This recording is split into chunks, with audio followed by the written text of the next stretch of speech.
예, 우리 하나님 말씀은 로마서 7장 18절에서 19절까지입니다.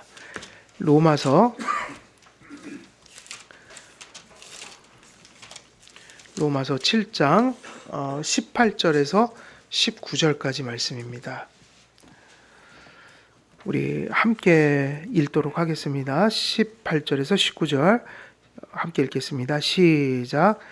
내 속 곧 내 육신에 선한 것이 거하지 아니하는 줄을 아노니 원함은 내게 있으나 선을 행하는 것은 없노라. 내가 원하는 바 선은 행하지 아니하고 도리어 원하지 아니하는 바 악을 행하는도다. 아멘. 예, 우리 지금 원죄 이야기하고 이제 결국 인간은 타락했다. 그럼 결국 우리가 타락했다는 의미를 이런 모습으로 이제 성경은 가르친다. 그래서 지금 저희가 뭐 의지의 속박, 뭐 이성이 타락했다, 뭐 이런 인격에 관련된 이야기들을 계속 나누고 있는데 결국 지금 하고 있는 이런 의지가 어떤 상태에 있다는 것이 결국 무엇을 가르치는 내용들일까요?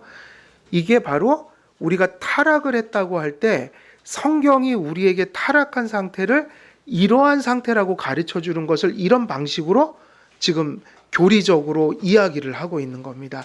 그래서 지금 하고 있는 부분들이 되게 중요한 것이 지금 인간의 지정의, 인간의 지성과 의지와 정서가 원죄와 자범죄로 지금 이제 물들어 있고 부패돼 있다.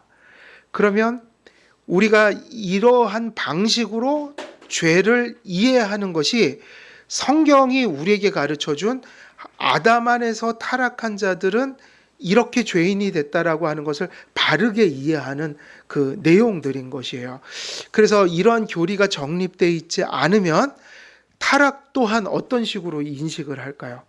기독교적이거나 성경적인 방식으로 이해를 하는 게 아니라 자기의 그냥 본성으로 깨달은 바대로 혹은 세상의 이교적인 방식으로 죄를 또 논하게 되는 겁니다.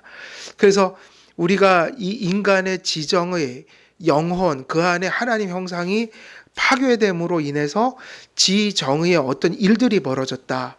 그럼 이것이 우리가 예수님을 필요로 하는 상태가 됐다는 것도 가르쳐 주지만 나중에 구원받은 상태도 지금 어디 틀에서 다 전하게 돼 있는 거예요. 구원받은 상태도 지금 이 영역에서 다루게 되는 겁니다. 그러니까 이렇게 타락한 것이 이 영역에서 회복되는 게 그 소위 말하는 거듭남이고 성화인 거거든요. 그러니까 지금 여기서 얘기하는 이 방식은 우리가 타락한 것이 무엇이고 그래서 예수님을 믿어야 되고 근데 예수님 믿어서 은혜 받으면 이런 모습으로 새 사람이 되는구나 할 때 성경은 지금 이런 틀 안에서 가르친다는 거예요. 그래서 이야기하고 우리가 배우는 것들은 이렇게 교리적인 언어로 배우지만 실제로는 이게 성경에서 얘기하는 그 인간이 타락한 거 그리고 구원을 받으면 어떻게 된다는 거 이것을 담고 있는 내용이어서 되게 중요하다. 그럼 왜 중요하죠?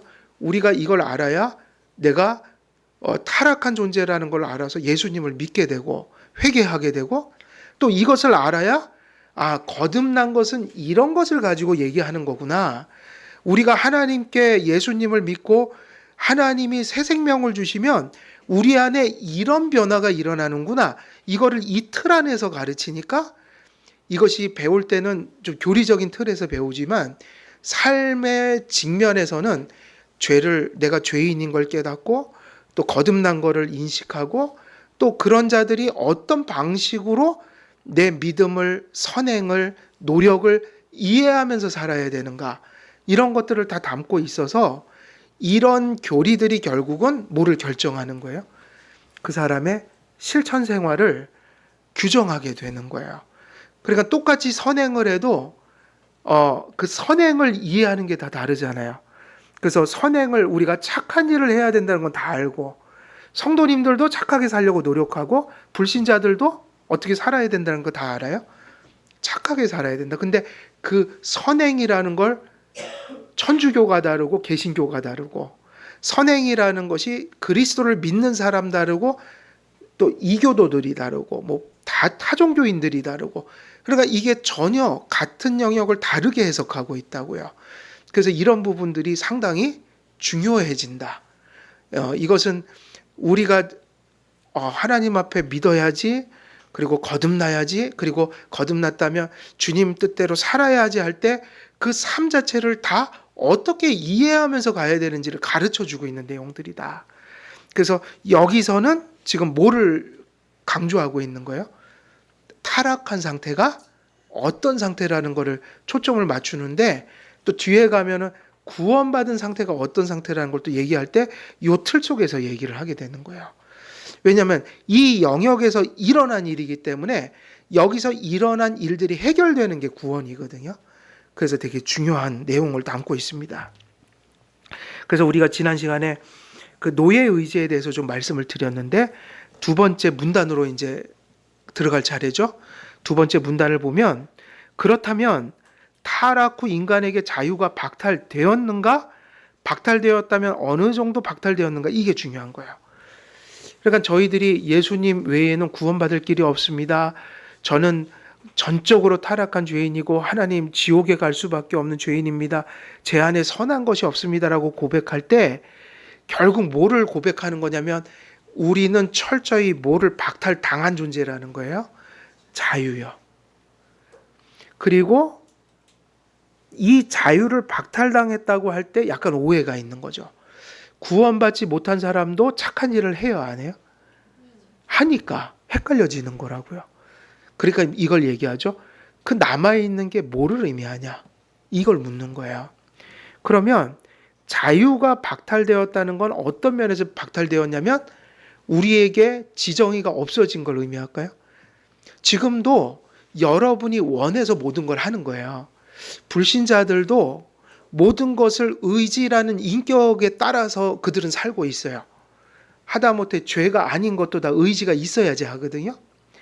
예를 들면 지금 불신자들이 우리 놀러 가자, 오늘 놀러 가자, 그러면 그것도 누구의 의지로 놀러 가는 거죠? 놀러 가야겠다는 생각이 있는데, 그 생각이라는 건 단지 이성이 아니라 이런 거잖아요. 그 생각이 발동되는 건 놀러 가고 싶다. 나는 놀러 가고 싶은 욕구가 생긴다. 놀러 가야지 하면은 이제 이게 되면 가는 거예요. 짐 싸서.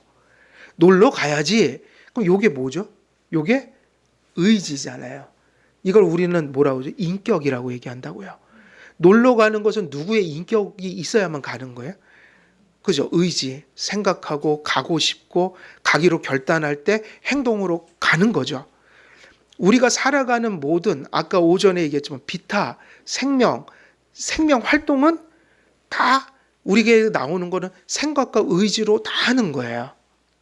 그런데 이게 신앙과 도덕에 관련될 때 죄라고도 얘기하고 선한 것이라고도 얘기할 때, 이건 역시 인격이 없이는 할 수가 없어요.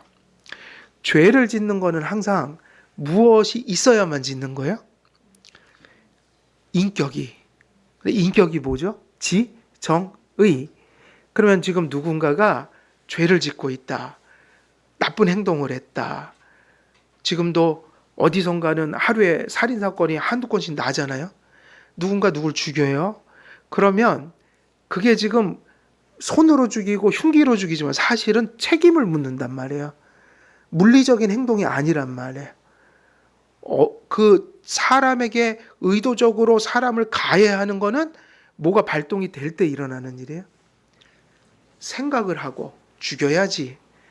그리고 죽이고 싶은 정서, 욕구가 막 용솟음 치고 그래갖고 죽이자 해갖고 죽일 때 이 행위가 뭐로 죽인 거죠, 사람을? 인격. 다시 말하면 불신자들이 죄를 지을 때 철저히 누구의 의지로 죽이는 거예요? 자신의 의지인 거예요. 그러니까 의지는 없는 순간이 없어요. 근데 문제는 뭐냐면 이게 문제예요. 차라리 죄를 질 바에야 인격이 사라져버리면 죄를 더 이상 안 질 거 아니에요. 인격이 사라져버리면, 그래서 가끔 그럴 때 있잖아요. 우리가 자꾸 몹쓸 짓을 자꾸 할 때 이 생각 자체가 너무 싫으니까 내가 이런 생각을 하지 않는 존재가 되면 얼마나 좋을까? 이런 존재 상태가 멈춰버리면 얼마나 좋을까? 근데 안 된다고요, 그게. 그게 뭐냐면 우리가 죄 짓는다는 게 인격이 박탈된다는 의미가 아니라 항상 죄는 뭐로 짓냐면 인격으로 짓는데, 그러니까 예를 들면 그 외부 요인도 있어요. 그 가룟 유다 같은 경우는 가룟 유다가 예수님을 판 거잖아요. 근데 외부적인 요인들이 있었죠. 누가 역사했어요? 사단이 역사할 때도 있고, 사단이 무슨 생각을 넣었다고 그랬으니까 예수 팔 생각을 넣었다. 근데 그걸 받아들이는 건 누구죠? 아니, 내 머릿속에 그런 생각을 넣으면 그래도 이건 안 되지 해야지 맞잖아요. 그러니까 마귀 탓은 하면 안 돼요. 마귀는 늘 수 있어요, 그 생각을. 우리에게도 가끔 그게 내 생각인지 마귀 생각인지 알 수 없죠. 가끔은 몹쓸 짓을 하고 싶을 때도 있잖아요, 인간이. 아무도 없는 밤에 차를 약간 긁었어요. 그러면 약간 유혹을 느껴야 안 느껴요? 그냥 갈까? 그래도 아니에요. 예수님이 그래도 이 의지의 속박에서 벗어나게 해갖고 그 생각이 살짝 스쳐갈 때 안 돼. 그러면 안 되지, 이 사람아. 내 양심이 때려요. 그래갖고 전화를 걸죠. 아무도 안 보는데. 블랙박스도 없고 CCTV도 없는데 기독교인은 어디선가 그 소리가 들려요. 야, 그러면 안 되지. 안 된다니까. 근데 야, 아무도 없다니까. CCTV도 없고 블랙박스도 없어. 너만 알아. 아, 그것도 일부러 그런 것도 아니잖아. 이게 누가 속삭이는 걸 수 있어요, 사실은? 마귀. 근데 그것도 핑계 대지만 내 생각일 수 있고. 예, 근데 마귀는 원래 그렇게 해야 돼요. 꼭 요거 마귀다 이러지 말고 항상 이게 내 책임이다. 내 생각이다. 근데 내가 이런 생각하면 안 되지. 가룟 유다도 똑같죠. 마귀에게 팔 생각을 넣었다? 그러면 예수님을 팔까? 이 생각을 했을 거 아니에요? 그러면 제정신이면 안 되지 그랬을 거 아니에요. 근데 그러기에는 가룟 유다는 예수가 마음에 없었다고요. 가룟 유다는 구원 받았어요, 안 받았어요? 이유가 뭐죠? 가룟 유다는 예수님을 랍비로 따라다녔지 구주로 믿지는 않았어요. 실수한 거로 따지면 그렇게 가룟 유다 같은 실수는 엄청난 건 안 했어도 이 베드로는 참 거의 견줄 만한 또 잘못을 했죠. 예수님이 그 심판받을 때 재판받을 때 거기 쫓아가다가 여종 하나가 너 예수님 알지? 그러니까 어떻게 했어요? 예수님을 3번이나 부인했잖아요. 베드로도 뭐 말할 수 없이 이러면 안 되는데 그런데 무서운 거죠. 또 잡혀가고 고문당할까봐 무슨 또 자기도 예수님처럼 끌려갈까봐 그러니까 마음속에서 그랬지만 그래도 베드로는 뭐를 했습니까? 회개를 했다고요. 그래서 회개가 중요해요. 예수가 있는 사람이에요. 그런데 가룟 유다는 회개를 했어요, 안 했어요? 후회를 했지 회개는 안 했어요. 후회하고 회개는 달라요. 그래서 우리는 가끔 속습니다. 엄청난 잘못을 하고 후회하는 사람이 있어요. 내가 왜 그랬지? 근데 단 한마디도 하나님께 잘못했다는 소리는 안 해요. 어쩔 때 이제 부모님한테 옛날에 이제 혼날 때도 어쩔 때는 부모님한테 잘못했어요. 그럴 때가 있고 제가 어쩔 때는 그래도 이제 집단에는 억울한지 엄마한테 미안하다는 소리 안 할까 이번에는 그냥 내가 싫은 거야. 내가 왜 실수를 해갖고 이러지? 이거 비슷한 거예요. 회개는 누구에게 하는 거예요? 하나님이 있어야 돼요. 그러니까 중요한 거는 외부적인 요인이 있더라도 결국은 가룟 유다는 누가 판 거예요, 예수님을? 가룟 유다 자기가 생각했고 결단해서 판 거예요. 그래서 사실은 가룟 유다는 엄청난 저주를 받았잖아요. 책임을 물었어요, 하나님이. 만일 인격이 없었다면 책임을 물을 수 있어요, 없어요? 그래서 강아지들이 사람 죽이면 강아지들을 보통 도살을 하는 것 같은데 강아지들은 죄값을 치르게 하는 건 아니잖아요. 죄가 없잖아요. 강아지들은 죄가 없어요. 인격이 아니거든요. 그냥 강아지들은 그냥 본능으로 물어버린 거예요. 사람을 억하심정 없이. 그냥 지가 두렵거나 뭐 무슨 필요에 대한 본능적 욕구 때문에 사람을 물어서 죽이려고 죽이는 게 아니라 걔는 그런 거 죽이는지 살리는지 그런 거 몰라요. 그러니까 중요한 거는 뭐냐? 사람만이 뭘 지을 수 있다는 거예요. 죄를요. 그렇게 본다면 인격은 박탈당하지 않아요. 죄를 지으면 인격은 사실은 없어지는 게 아니란 말이에요. 그러면 자유를 박탈당했다는 건 뭐를 박탈당한 거죠? 그러니까 자유를 박탈당했다는 얘기는 인격이 없었다는 게 아니라 인격은 있는데 하나님이 원하는 걸 할 수 있는 능력을 다 잃어버렸다는 거예요. 그게 타락한 상태인 거예요. 그러니까 사람이 원래는 가장 정상은 뭐죠? 정상적인 거는? 원래는 정상적인 게 어떤 거였어요? 그 인격이 뭐만 할 수, 처음엔 뭐만 했죠? 사실은 아담이 에덴에서는 죄가 없었잖아요. 하나님께 순종만 했죠. 그때는 죄가 없었잖아요. 근데 타락을 하니까 이제 인격이 뭘 짓기 시작해요? 죄를 짓기 시작하니까 예수님이 없는 사람들은 모두가 하나님 보시기에 선한 것을 할 수가 없고, 그러니까 인격이 박탈당한 게 아니라 인격으로 죄를 짓는데 선한 것이 없으니까 그 의지로 나쁜 짓만 한다. 그러니까 무슨 자유냐면 선한 일을 할 수 있는 자유. 그러면 이 선한 일을 할 수 있는 자유는 어떤 말로 바꿔 쓸 수 있죠? 그게 정상적인 모습이다. 그게 원래 우리에게는 무슨 자유만 있어야지 맞는 거예요? 선한 것만 하는 거. 이게 원래 에덴에서의 모습이었어요. 근데 타락하고 나서 이제 악한 것만 해요. 그럼 그건 자유예요, 아니에요? 그러니까 그 모습이 죄만 짓는 것이 선한 것을 하나님이 다 어떻게 하냐면 걷어가신 거예요. 선한 것이 없다. 그래서 악한 것만 발동되니까 내가 원하여 악한 것만 한다. 이 상태를 무슨 상태라고 하죠? 그게 아담 안에서 모든 사람이 된 상태예요. 예수 믿기 전까지.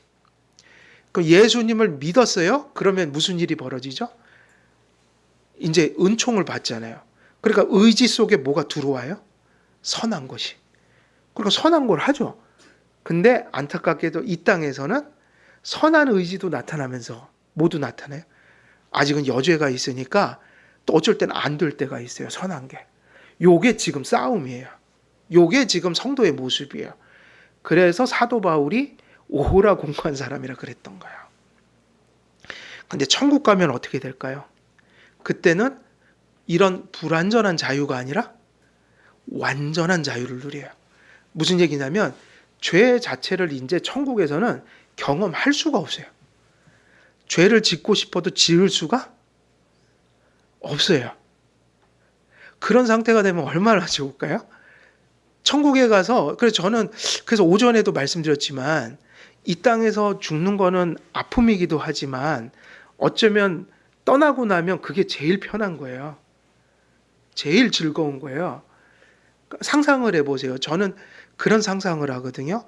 제가 예수님 품에 일단은 죽으면 영혼이 가겠죠. 뭐가 되죠? 영혼이? 아직 육체는 없지만 영화가 될 거고, 그리고 이제 주님 재림하실 때는 육체도 영화돼서 부활체를 입을 거예요. 그 순간이 있잖아요. 그 순간. 내가 영화되는, 죽어서 주님 품에 안길 때 영화가 됐다. 그리고 이제 부활체를 입었다.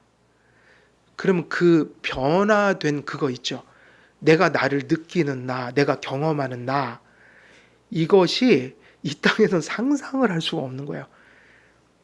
지금은 죄가 없는 나를 경험할 수가 없는데 거기서는 뭔가가, 그러니까 표현할 수 없는 상태가 되는 거예요. 야, 그거를 표현할 수 없기 때문에 너무 기다려져요.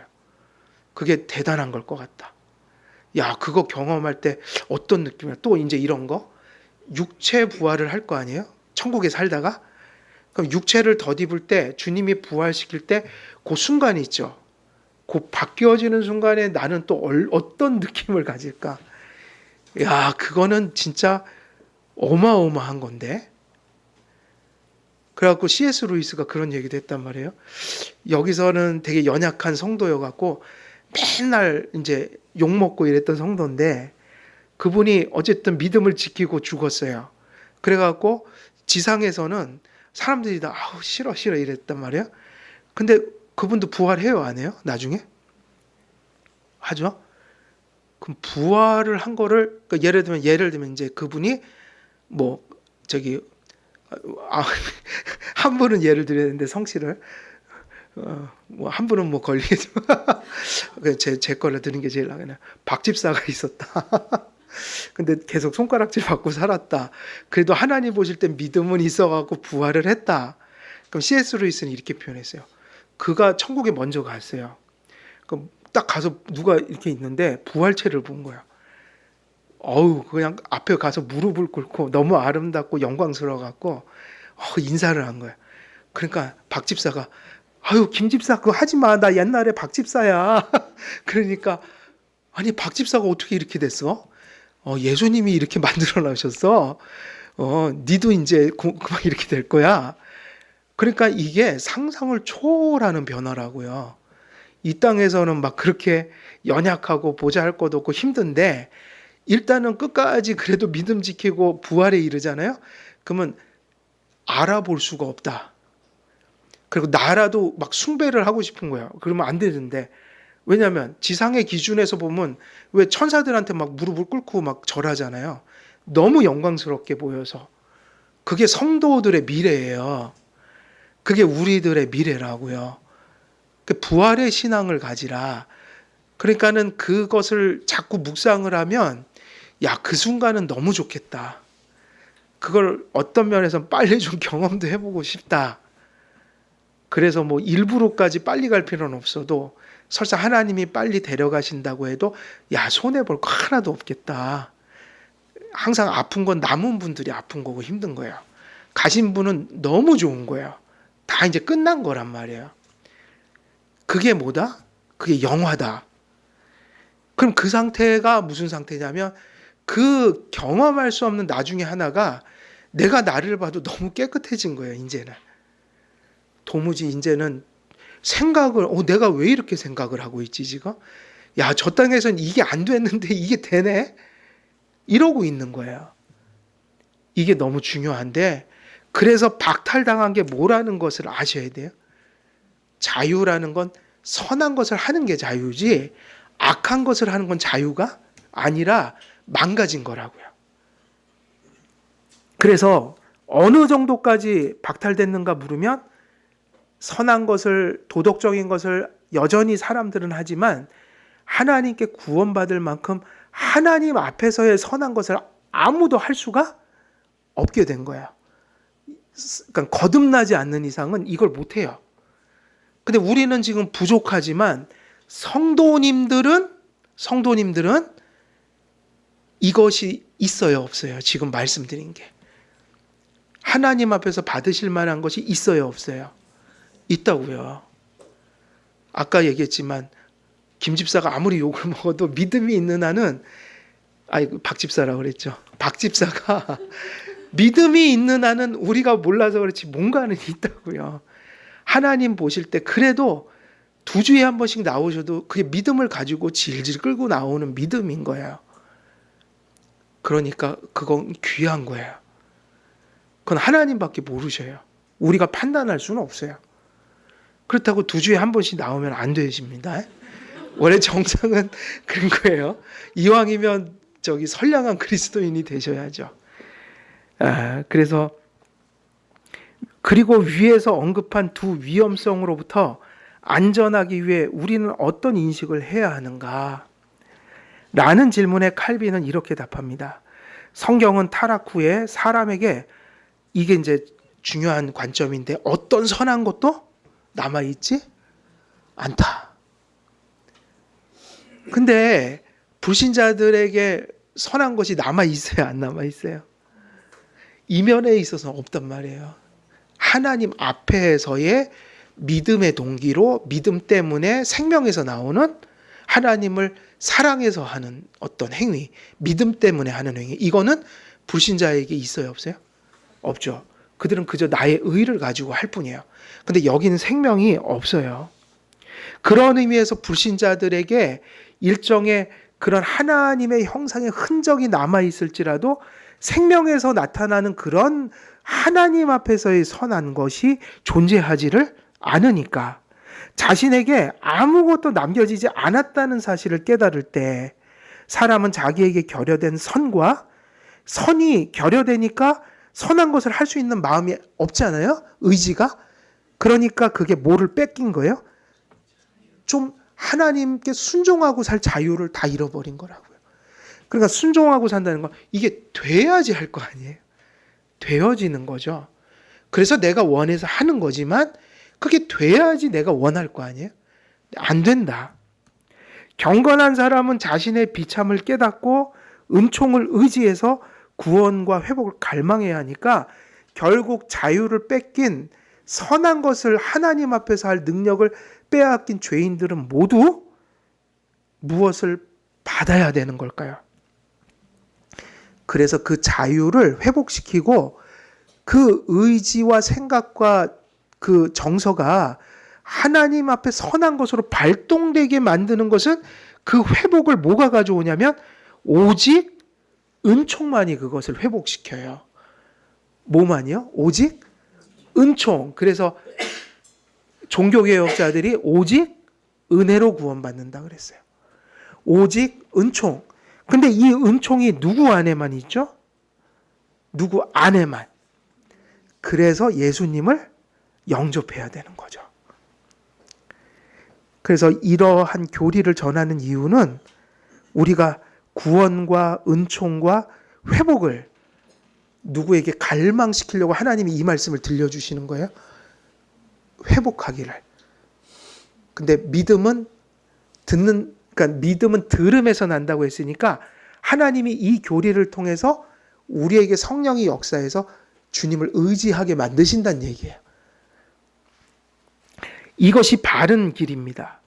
우리의 인격은 은총을 통한 구원과 회복 안에서만 비로소 참된 열의를 내고 열매를 맺을 수 있습니다.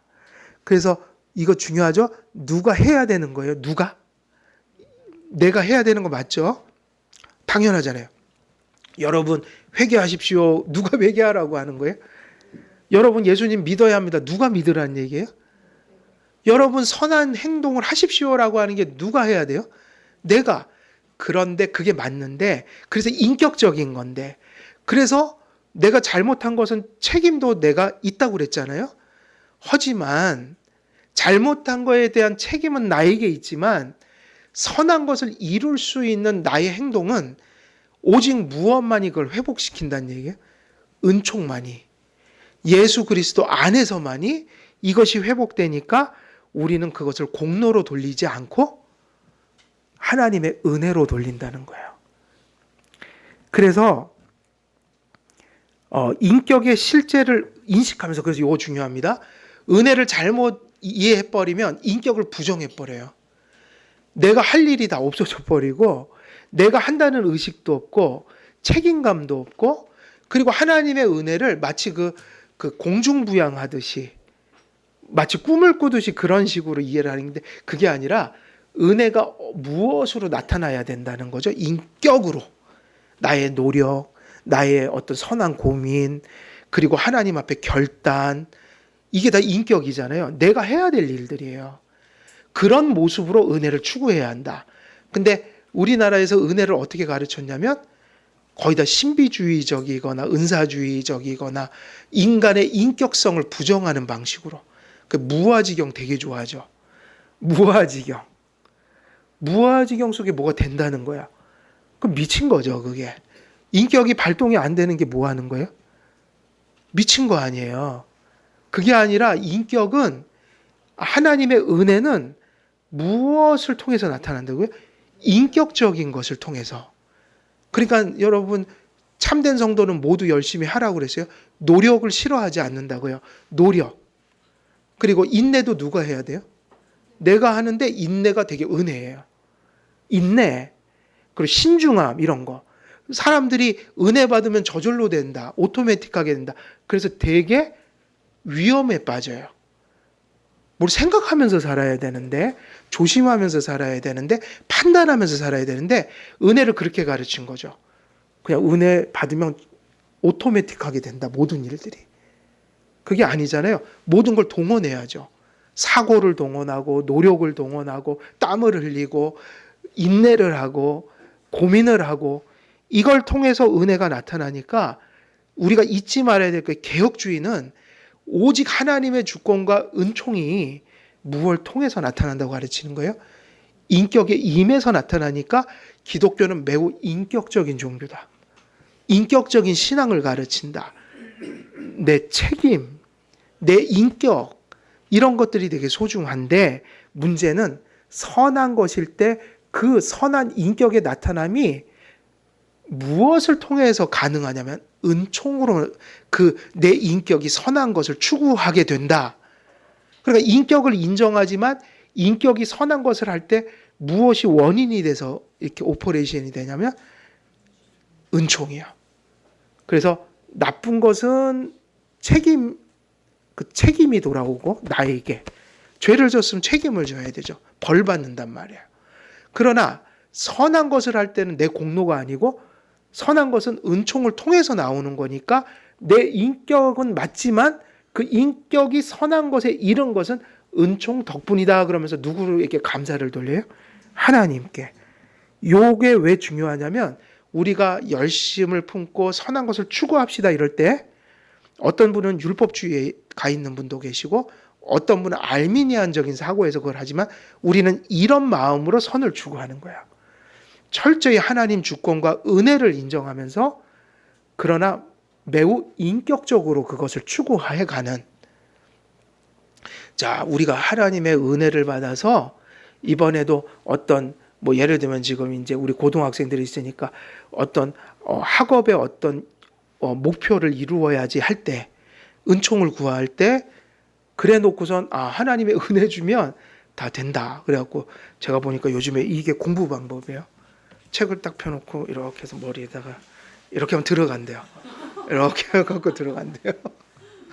하루 종일 이거 하고 있고 옛날에 정말 그 사전 찢어갖고 먹으면 찢어 먹었잖아요. 말도 안 되는 소리죠.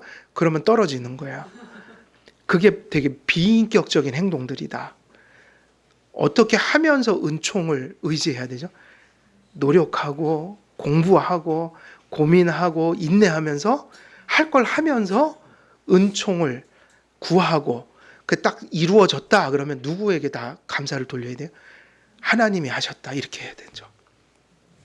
이게 기독교적인 선행관이에요.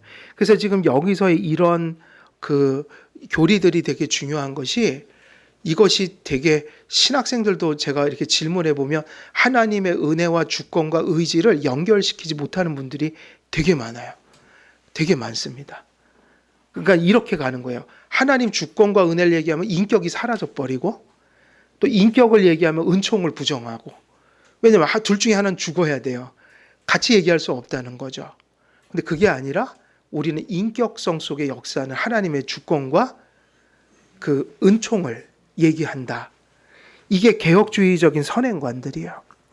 우리의 인격은 은총을 통한 구원과 회복 안에서만 비로소 참된 열의를 내고 열매를 맺을 수 있습니다. 그러니까 은총은 인격을 말살하지 않고 인격을 어떻게 한다? 회복한다. 이게 구호예요. 근데 오늘날 많은 교회들이 마치 은총이 인격을 말살하는 것처럼 가르쳐요. 은혜를 얘기하면 노력 안 해도 되고 뭐 오토매틱하게 다 되고 그냥 저절로 우리 예를 들면 로또 맞는 거하고 똑같이 은총을 이해한다. 그렇지 않아요. 인격의 실제를 인식하면서 그 인격이 하나님 안에 있는 은총에 의해서만, 이게 중요한 말입니다. 뭐를 가질 수 있어요? 올바름을. 이게 하나님 형상의 회복이에요. 우리 안에 아담 안에서 타락하여 허물과죄로 죽었기 때문에 우리의 지정의 속에 선한 올바름이 없다가 거듭나고 성화될 때 성령이 우리에게 은총을 베풀어서 인격 속에 선한 하나님 형상을 회복시켜 주실 때 우리의 생각이 올바라지고, 그리고 뭐가 올바라질까요? 정서가 올바라지고 또 의지가 올바라진다는 건 그가 욕구하고 원하는 것들이, 의지하는 것들이, 결정하는 것들이 올바라지고 있다. 이것이 바로 뭐냐, 거듭난 자의 열매인 거예요. 그래서 우리의 인격은 하나님과 그분의 은총을 의지하며 그것에 종속돼 있으면, 이제 이게 중요하죠. 하나님 주권도 은혜도 얘기하지만 뭐도 얘기를 했죠? 인격. 근데 이게 동등한 게 아니라 우리의 인격이 실제하고 중요하지만 이 인격이 어떤 행동을 나타낼 것이냐는 뭐에 달렸냐면 은총에 달렸으니까, 은총은 원인이고 인격은 수단이고 선은 결과예요. 그러니까 우리의 인격은 누구의 은총에 종속되어 있을까요? 하나님. 그래서 은총을 잃어버리면, 하나님 관계가 깨지면 더 이상 선한 의지나 선한 감정이나 선한 인식을 가질 수가 없습니다. 그래서 우리가 가끔 성도들도 살아가다가 방황할 때가 있고, 그 예를 들면 다윗이 한참 성령 충만할 때는 모든 것을 선하게 생각했잖아요. 선하게 선택했잖아요. 그리고 선하게 모든 것을, 인격들이 하나님을 이렇게 바라봤다고요. 근데 어느 날 왕이 돼서 교만해지고 나태해지면서부터 이제 낮잠 하루 종일 자고 잠만 잤어요. 보니까 그날도 못된 짓 할 때 하루 종일 정사도 돌보지 않고, 요즘 말로 하면 자빠져 자다가 일어나 갖고 눈 비비고 저기 보니까 웬 여자가 목욕하고 있더라 이거죠. 그 상태에선 그게 걸려들 수밖에 없는 거예요. 잠들어 있다 영원히. 그러니까 그 얘기가 무슨 얘기죠? 지금 다윗이 하나님의 관계가 소원해져 있고 그의 지금 심령이 무엇으로 붙들려 있질 않아요? 은총으로. 그러니까 생각하는 게, 뭔가 욕구하고 바라는 게 다 지금 떠나 있어요. 그러니까 무슨 죄를 지었죠? 간음죄 짓고 간접적으로 살인을 저질렀죠. 근데 회개하면서 또 어떻게 돼요? 이게 또 중요한 얘기예요. 근데 또 회개하니까 은총이 회복되어서 다윗은 또 이전처럼 또 경건하게 바뀌었어요. 그래서 압살롬한테 쫓길 때 여호와는 나의 목자시니 내게 부족함이 없다고 하면서 고난 속에도 원망 한마디 안 해요. 그러니까 이 인간 마음은 파스칼이 얘기한 것처럼 딱 뭐와 같은 거예요? 갈대와 같다. 흔들리는 갈대와 같은데 이 갈대 같은 마음을 누가 잡아주셔야 되는 거예요. 그래서 우리는 이렇게 예배도 드리고 기도도 하고 말씀도 바라보고 날마다 은혜의 수단을 붙드는 거예요. 주님과 멀어지면 우리는 힘을 잃어버리게 돼요.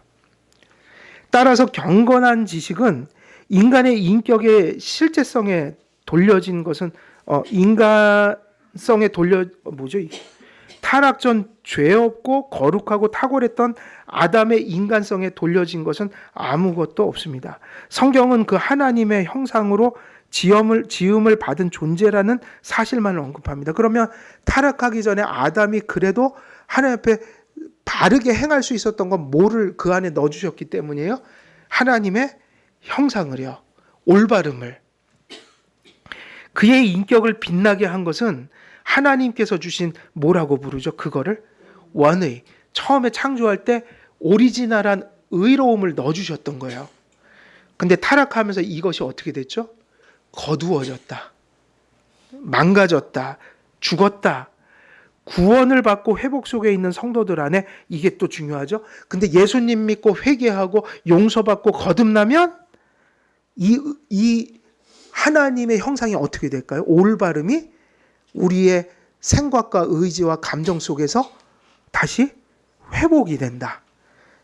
그래서 기독교는 자꾸 얘기하는 거예요. 말씀 들으십시오. 성령님을 의지하십시오. 그래서 어떻게 돼야 됩니다? 거듭나야 합니다. 그래서 아주 그 찬송은 진리예요. 맘착해도 못 가요? 또 뭐죠? 돈으로도 못 가요? 얼굴 예뻐도 못 가요? 오직 믿음으로 가는 나라? 하나님 나라. 아, 이거는 좀 불러야겠네요. 나중에 한번 불러야겠네요. 근데 너무 좋은 가사예요. 분명해요. 되게 단순한데 너무 분명해요. 거듭나지 않으면 없어요, 이게. 은총으로 회복되어야 합니다. 근데 언제 거듭나죠? 또 그러면 헷갈려 하는 분들 계셔요. 자꾸, 그럼 어떻게 거듭나야 하나. 그래갖고 또 고민하고 계신데, 말씀을 들을 때 성령님이 믿음을 주셔서 거듭나게 하셔요. 그러니까 말씀 들을 때 거듭나는 겁니다. 그럼 거듭난 증거는 뭐죠? 들은 말씀이 믿어지는 거. 이게 거듭난 거예요. 성경은 사람이 그 자신에게 속한 선한 것들 때문이 아니라 하나님과 함께함으로 복되었다고 가르칩니다. 칼빈은 타락한 후 인간에게 마땅한 바는 자신 안에 아무런 선이 없음으로 인정하는 동시에 없음을 인정하는 동시에 그 비참으로부터의 회복을 동경해야 한다. 그래서 우리는요, 우리 의를 뭐처럼 여겨야 될까요? 그리스도의 의를 붙들어야지 우리 의를 붙들면 안 돼요. 우리의 의를 쌓아가려고 하면 안 돼요. 그거는 은혜여야 해요. 감사의 반응이어야 해요. 그래서 우리 의는 뭐처럼 여기면 되면 딱 걸레같이 여기면 됩니다. 우리가 의를 세워봤자 그게 걸레만도 못해요. 누구의 의가 중요한 거예요? 그리스도의 의. 이걸 붙들어야 한다. 인간의 자신의 비참을 인정하고 하나님의 구원을 바라야 합니다. 인간이 스스로 죄와 싸울 만큼 자유와 능력이 남겨져 있다는 사상은 자력구원 혹은 공로사상으로 나갑니다. 그러니까 우리가 한치라도 우리의 힘으로 선을 행하거나 우리의 능으로 하나님 앞에 바른 것을 행한다는 생각은 애초에 버려야 합니다. 그래서 자력종교 공로신학이 태동해요. 그리고 아무것도 이루질 못해요. 그래서 누구를 의지해야 합니까? 하나님의 은총으로 가야 용서도 받고 삶도 변하고 진짜 하나님이 받으시는 선을 불완전하지만 나타낼 수 있게 된다. 그래서 칼빈은 우리의 능력을 뭐에 비교했어요? 갈대 지팡이에 비교하는 것조차 과도한 거라고 말했어요. 여러분, 그냥 지팡이도 아니고 무슨 지팡이요? 갈대 지팡이를 의지할 수 있나요? 저처럼 이렇게 가느다라하기 때문에 그냥 집으면 부러져 버려요. 과장을 좀 했는데 갈대는 쓸데가 없습니다. 지팡이로는 쓸모가 없어요. 인간은 전적으로 타락한 존재이며 전적으로 무능한 존재일 뿐입니다. 칼빈에 따르면 인간의 의지는 속박되었고 더 이상 자유는 없습니다. 그러면 이제 오늘 여기까지 하는데, 자, 이렇게 얘기하면 우리 성도님들은 어떤 생각을 가지고 선을 추구하는 게 가장 건전한 모습이에요? 이게 맞죠? 하나님, 저는 아무것도 할 수가 없습니다. 그래서 하나님 은총을 주십시오. 그래서 주님이 은총을 주시면 그 은총의 힘으로 하나님, 제가 열심히 노력하고 발버둥 치면서 선을 추구하겠습니다. 이 말 속에는 공로가 없고 교만이 없어요. 인격을 얘기하지만 모든 공로를 누구에게 돌려요? 하나님께 돌려요. 그러나 내가 노력해야 될 당위성을 잃어버리지 않아요. 그러니까 이 모습이 가장 아름다운 거예요. 하나님이 은총을 베푸시면 제가 이런 일도 하고 저런 일도 하겠습니다. 제가 힘이 없습니다. 하나님 제게 힘을 주소서. 주신 힘으로 최선을 다해서 살겠습니다. 이게 기독교의 정답인 거예요. 이 두 가지가 하나님 은혜와 주권이 사라지거나 인격성이 사라지면 이것이 불건전한 교리가 되고 불건전한 삶을 만들어내는 거죠. 그래서 은총과 하나님의 주권, 그리고 그것이 회복시킨 인격이 갖는 관계를 잘 이렇게 인식을 해서 우리가 은총 안에서 하나님께 감사하며 공로에 빠지지 않고, 그러나 주님께서 우리에게 주신 그 인격성을 지키면서 하나님 기쁘신 모습으로 이렇게 살아가는 모습이 이러한 교리에 토대하고 있다. 이렇게 이제 인식을 하시면 될 것 같습니다. 오늘은 여기까지 말씀을 전하겠습니다. 제가 기도하겠습니다.